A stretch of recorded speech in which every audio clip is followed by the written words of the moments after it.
बांकीपुर विधानसभा उपचुनाव को लेकर वोटिंग जारी है। एमपी की दतिया बहुत ही हॉट सीट और गुजरात की मांजलपुर सीट पर उपचुनाव के लिए मतदान जारी है। UEM जयपुर एक आदर्श लक्ष्य है। भावी छात्रों के लिए अच्छी नौकरी, भविष्य के लिए तैयार कौशल के साथ अच्छी शिक्षा। शाम 6 बजे तक जो मतदान है वो होगा। सुबह 7 बजे से शुरुआत होगी। बांकीपुर में जनसुराज पार्टी के प्रशांत किशोर चुनाव लड़ रहे और पहली बार वो चुनावी मैदान में। दतिया की बात करें तो नरोत्तम मिश्रा का टिकट यहां पर जब उन्हें नहीं दिया गया था तो हमने देखा था कैसे जमकर हंगामा हुआ था और यही वजह है कि ये सीट भी बहुत ज्यादा जरूरी हो जाती है। दतिया में जो राज परिवार है उसका भी अच्छा खासा दबदबा है। और गुजरात के मांजलपुर की बात करें तो मांजलपुर में बीजेपी और कांग्रेस में टक्कर देखने को मिल रही है।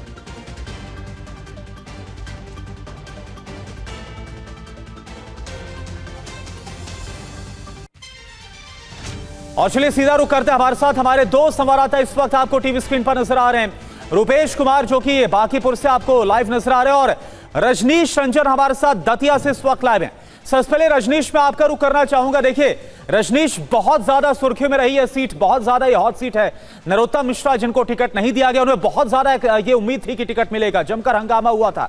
और यहां पर जो शाही परिवार है उसका भी अच्छा खासा दबदबा नजर आता है। अभी फिलहाल मतदान कैसे चल रहा है, क्या मुद्दे हैं लोगों के दिमाग में?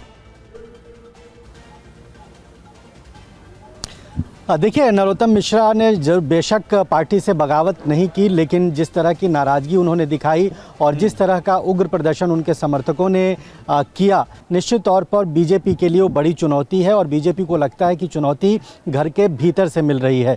निश्चित तौर पर कांग्रेस पार्टी ने एक मजबूत उम्मीदवार दिया है, शाही परिवार से ताल्लुक़ रखने वाले उम्मीदवार हैं। और बड़ी बात यह है कि पिछले विधानसभा चुनाव में कांग्रेस पार्टी ये सीट करीब 7,500 वोटों से जीती थी। तो दबाव और चुनौती दोनों तरफ है। बीजेपी के लिए परेशानी ये है कि नरोत्तम मिश्रा के समर्थक अगर बाहर नहीं निकलते हैं और वो प्रोएक्टिव होकर अगर वोट नहीं देते हैं तो कांग्रेस पार्टी के लिए जीत आसान होगी। लेकिन प्रदेश में जो सरकार है और कहीं ना कहीं ये देखा जाता है कि आमतौर पर उपचुनाव के लिए जो रुझान लोगों का होता है वो सत्ताधारी पार्टी की ओर होता है। तो इसलिए कांग्रेस के लिए भी चुनौती है और कांग्रेस तमाम अपने बड़े नेताओं को, प्रदेश अध्यक्ष को और तमाम जो उनके लीडर्स हैं उनको यहाँ पर अलग अलग पॉकेट्स में काफ़ी दिनों से उनका इस्तेमाल कर रही है, लोगों से बातचीत कर रहे हैं और कोशिश ये कर रही है कांग्रेस पार्टी की ये सीट जो पिछली बार वो जीते थे इसको वो रिटेन कर लें। लेकिन बीजेपी के लिए समस्या ये है कि उनको दिक्कत उनके घर से मिल रही है। और तस्वीर आपको हम दिखा देते हैं कि उदासीन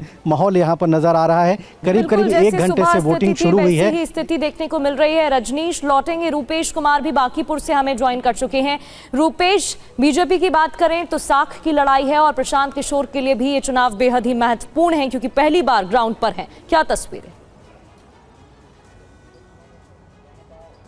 देखिए, बिल्कुल बीजेपी की साख की लड़ाई है और प्रशांत किशोर हैं यहाँ पर, लेकिन प्रशांत किशोर के अस्तित्व की लड़ाई है क्योंकि प्रशांत किशोर की जो राजनीतिक यात्रा है वो एक उपचुनाव से ही शुरू हुई थी। एक उपचुनाव से ही, अगर चुनावी यात्रा अगर उनको कहें तो चुनावी यात्रा एक उपचुनाव से ही शुरू हुई थी। फिर जब 2025 में चुनाव हुए उस चुनाव में भी उन्होंने 238 सीटों पर चुनाव लड़ा और उसके बाद से उसमें ज़्यादातर सीटों पर जमानत जब्त हुई और उसके बाद से प्रशांत किशोर की पार्टी के नेता छिटकने लगे, उनकी चर्चा कम हो गई। लिहाजा अब बांकीपुर में एक सीट पर उपचुनाव हो रहा है जहां प्रशांत किशोर जीवन में पहली बार चुनाव लड़ रहे हैं। ये कहीं ना कहीं उनकी पार्टी और उनके अस्तित्व की अपनी लड़ाई है। वहीं साख की लड़ाई है क्योंकि बीजेपी के विधायक रहे 5 बार नितिन नवीन और उनके राष्ट्रीय अध्यक्ष बनने, राज्यसभा जाने के बाद जो सीट खाली हुई है बांकीपुर, वहीं उसी वजह से यहाँ उपचुनाव हो रहा है। लिहाजा अब राष्ट्रीय अध्यक्ष हैं तो राष्ट्रीय अध्यक्ष की सीट पर उपचुनाव हो रहा है। लिहाजा हालांकि स्थिति इस वक्त बिल्कुल शांत है।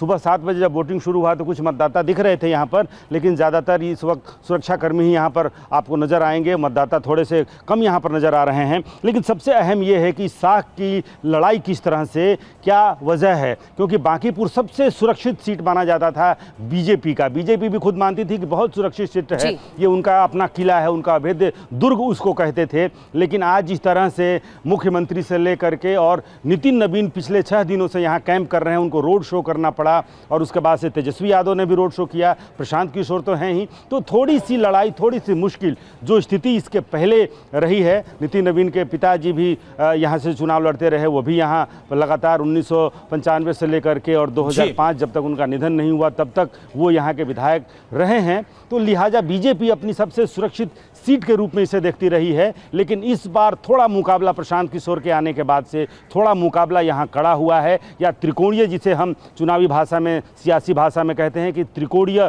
संघर्ष यहाँ पर देखने को मिल रहा है। तो उतना आसान नहीं है बीजेपी के लिए जितना आसान ये सीट रहा है। और इसी वजह से आप देखिए जिस तरह से यहाँ पर कुछ वोटर्स हैं वो बाहर निकल रहे हैं वोट दे करके। सर, हो गया मैडम, वोटिंग हो गई? जी हो गई। कैसा लग रहा है माहौल? बहुत चुनाव प्रचार हुए, प्रशांत किशोर, नितिन नवीन, मुख्यमंत्री तेजस्वी यादव, रोड शो हुआ, क्या कुछ रहा? सब ये तो हमेशा होता रहता, बिहार की राजनीति में तो ये चलता ही रहता। बाकी मतदाताओं को बहुत अच्छी तरह से मालूम है कि किसको देना है और नहीं देना है, वो तो लास्ट में डिसाइड होता है। रोड शोज तो बहुत होते हैं। मुद्दा क्या रहा आपके नज़र में? देखिए, सबसे पहले तो सेफ्टी है, जो कि यहाँ पे जंगल राज के समय नहीं था। हम लेडीज़ आफ्टर 7 o'clock कोई बाहर नहीं निकल सकता था। वो चीज़ें से हम लोग बहुत अभी राहत मिली है हम लोग को, और वो सब चीज़ें नहीं है। प्लस थोड़ा सा जो जो जंगल राज आप कह रहे हैं वो तो बीते दिनों की बात हुई। आज क्या मुद्दा है? नहीं, आज भी वही है? नहीं, वो चीज़ तो थी ही, पर अगर सबको डर था अगर आरजेडी आएगी तो वही चीज़ वापस दोहरा दी जाएगी। तो उस चलते मतदाता बहुत सारी चीज़ों को देख के चाहते हैं कि हाँ। आरजेडी के अलावा तीसरी पार्टी भी तो है यहाँ, उसके बारे में कुछ है अच्छा बुरा कुछ? Please no comments. No comments, ठीक है। तो देखिए कुछ मतदाता यहाँ पर वोट दे करके निकल रहे हैं। हालांकि यहाँ पर जहाँ पर मैं मौजूद हूँ 4 बूथ यहाँ पर बनाए गए हैं, 4 मतदान केंद्र हैं। इसी तरह से अभी सुबह थोड़ी शांति, मतलब उस तरह से जब 2025 में यहाँ चुनाव हुए उसके बिल्कुल रुपेश, और हमने सुना कि जो यहाँ पर मतदाता हैं उनके दिमाग में क्या है और किन मुद्दों के आधार पर वो अपने मताधिकार का इस्तेमाल कर रहे हैं। अभी के लिए बहुत बहुत शुक्रिया आपका रजनीश और रुपेश, आप दोनों का।